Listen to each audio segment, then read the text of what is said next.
Welcome to Indie Gaming Gems, where we uncover the best hidden treasures from the indie gaming world. In this episode, I'm sharing 10 best indie games I've discovered in January of 2025. These aren't just new releases, they're all incredible gems I've recently found that deserve a spotlight. Whether you're into retro-inspired classics, thrilling adventures, or innovative gameplay mechanics, this list has something for everyone. If you're always hunting for your next indie obsession, don't forget to subscribe here and turn on notifications so you never miss an episode. And I want to hear from you. Have you come across any amazing indie games this month? Share your recommendations in the comments below, and your pick could even make it into a future episode. Let's dive in and explore these unforgettable games together. Emberdrift is an open-world action RPG set in a mythical emberlit world teeming with secrets, dangerous foes, and dynamic quests. Players embark on a journey to harness the power of ancient embers, using them to unlock unique abilities and shape their playstyle. The game features fast-paced, skill-based combat, extensive character customization, and a living, breathing world filled with procedurally generated events that keep the experience fresh. With its beautiful, handcrafted environments and engaging gameplay mechanics, Emberdrift offers an adventure that rewards exploration and creativity. So to me, Emberdrift brings back the expansive, exploratory feel of like a Legend of Zelda: Link to the Past that's paired with the skill-based combat of Secret of Mana. It's visually stunning art style, looks like it's inspired by the 16-bit classics, but enhanced with like modern lighting and effects that hits that perfect nostalgia sweet spot for me. The game's focus on discovering player-driven progression that captures the magic of retro RPGs while still offering the depth and polish that's expected of these modern contemporary titles. Hands of Necromancy II is a dark fantasy first-person action game that blends fast-paced combat, spellcasting, and immersive exploration. Players become a necromancer with the ability to summon the undead, wield dark magic, and shapeshift into various monstrous forms to overcome enemies and environmental puzzles.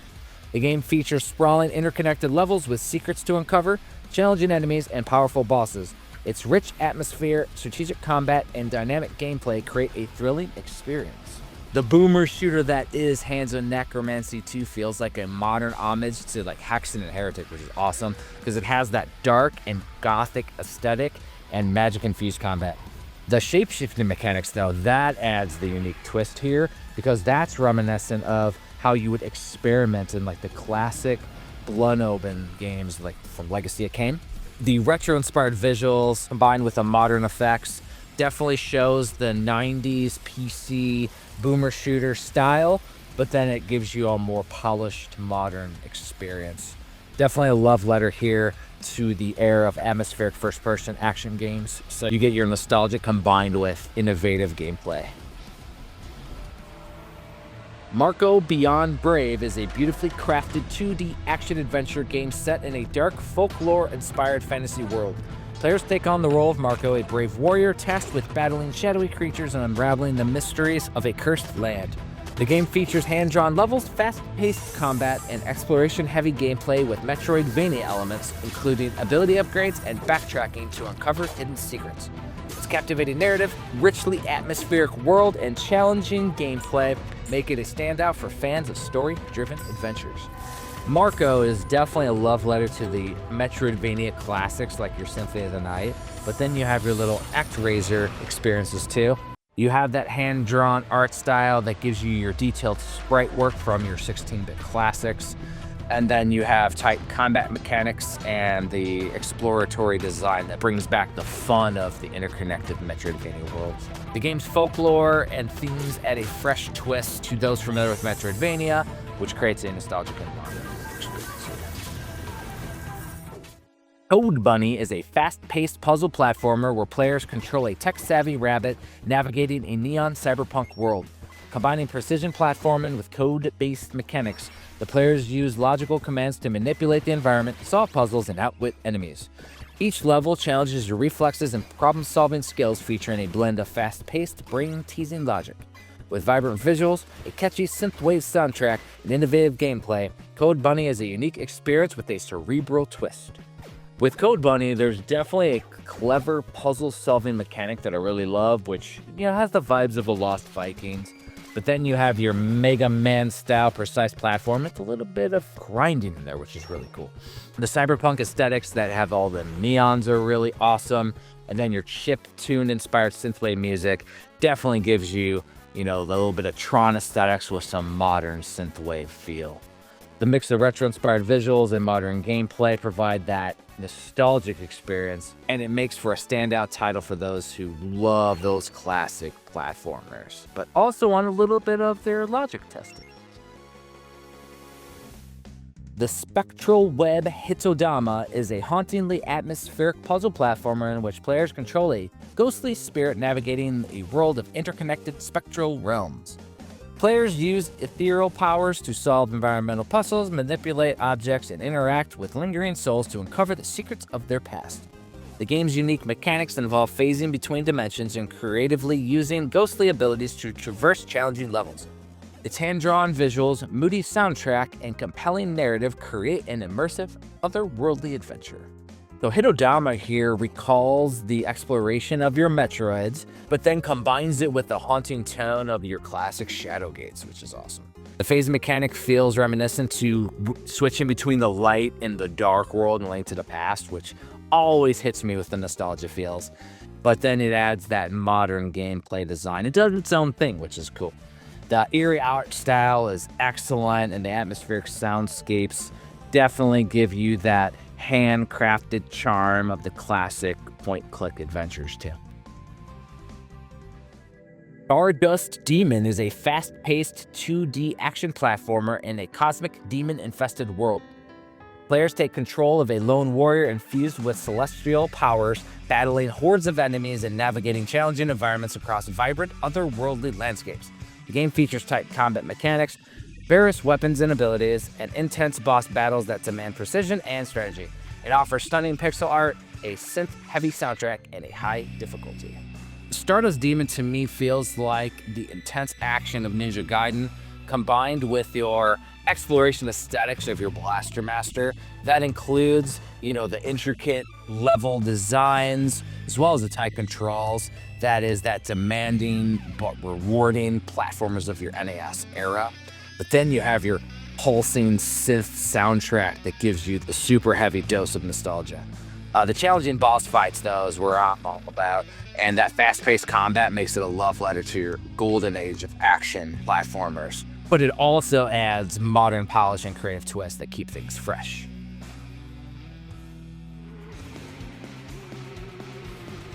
Magenta Horizon Neverending Harvest is a fast-paced side-scrolling action game set in a surreal hand-drawn world drenched in vivid magenta hues. Players take on the role of a Reaper, battling through waves of monstrous enemies and procedurally generated levels. The game features fluid combat mechanics, customizable abilities, and a variety of weapons that cater to different playstyles. With its striking art style, relentless combat, and roguelike progression, Magenta Horizon offers a dynamic and highly replayable experience. Magenta Horizon evokes the combat of your Devil May Cry series, which is really cool to see, but then it's fused with that surreal aesthetic that you get with your Altered Beast, your power up. Hand-drawn visuals are reminiscent of your 16-bit games, but the modern twist here that creates the unique atmosphere that feels like stepping into a living painting. The roguelike elements and difficulty curve definitely give you your callbacks to the arcade classics, which rewards you with persistence and skill, but because it's a roguelike, you constantly get more powerful, which I do like. It's a perfect blend of your old school action with the innovative design here, delivering a fresh take on the side-scrolling genre. Hyperlight Breaker is a vibrant, action-packed, open-world roguelike set in the universe of Hyperlight Drifter. Players explore a procedurally generated world of secrets, challenging enemies, and fast-paced combat, featuring a mix of melee and ranged combat, traversal mechanics like hoverboards and wall climbing, and co-op multiplayer options. Freaking awesome. The game offers a dynamic experience that evolves with every run. Its striking neon-soaked art style and pulse-pounding synth soundtrack create an immersive atmosphere. So Hyperlight Breaker to me was a surprise because this is the natural evolution of your Zelda style, but then it gives you your crazy energy, the Metroid Prime series with all the neons and everything. It's like 3D exploration. So it's like, to me, it feels like the evolution of Link to the Past to Ocarina of Time, which is awesome. The combat system exploration mechanics definitely give you your Hyperlight Drifter, but then you have your high-speed traversal options, which almost feel like a high-speed racer. The stunning pixel art, visuals, and synthwave soundtrack definitely give you some 16-bit feels, which is absolutely what it feels like they were going for with it. And Hyperlight Breaker builds on the legacy of the predecessor and pushes the boundaries of what it means to be an indie game. Blade Chimera is a dark, fast-paced hack-and-slash game set in a dystopian biomechanical world. Players take on the role of a warrior infused with chimera-like powers, allowing them to wield various grotesque shape-shifting weapons. The game features intricate combat mechanics that reward timing and skill, alongside an evolving arsenal that adapts to your playstyle. With its brutal boss fights, haunting atmosphere, and stunning, surreal visuals, Blade Chimera delivers a visceral action challenge. To me, Blade Chimera is the spiritual successor to like Contra Hardcore. It has relentless action and the biomechanical aesthetics, and then you get your stylish combat that, again, another game that feels like it's inspired by Devil May Cry. It has gritty, otherworldly environments and intense difficulty that harkens back to classic games. The fusion of the grotesque visuals and tight responsive controls creates an experience that honors the challenging, high-energy gameplay of your 16-bit era, but then adds your modern design elements, which I really love. Sea Fantasy is a whimsical action-adventure game set in a sprawling underwater world with secrets, vibrant marine life, and hidden treasures. Players take on the role of a daring explorer armed with a magical trident, battling sea monsters, solving environmental puzzles, and uncovering the mysteries of a sunken civilization. Sea Fantasy is captivating and immersive with its fluid combat, exploration-heavy gameplay, and gorgeous art style inspired by marine folklore. The one thing with the synopsis is Sea Fantasy is basically a fishing action RPG, so it feels like a blend of like Echo the Dolphin and Link's Awakening. Absolutely mind-blowing to me. The underwater setting and the puzzle-solving mechanics give me memories of exploring the deep seas of Sega classics, while the vibrant colors give you the SNES adventure games. So it's like the amalgamation of your Genesis and your Super Nintendo perfectly. The mix of the retro-inspired visuals and modern gameplay and polish provides that awesome experience that definitely scratches the nostalgia itch. Thank you for joining us for this monthly installment of Indie Gaming Gems. A special shout out to the executive producers, Akriloth, Burner Turner, David Isherwood, and Lunchbox, aka the Disgruntled Gamer from Thunderdome Gaming Society. Your support makes all this possible.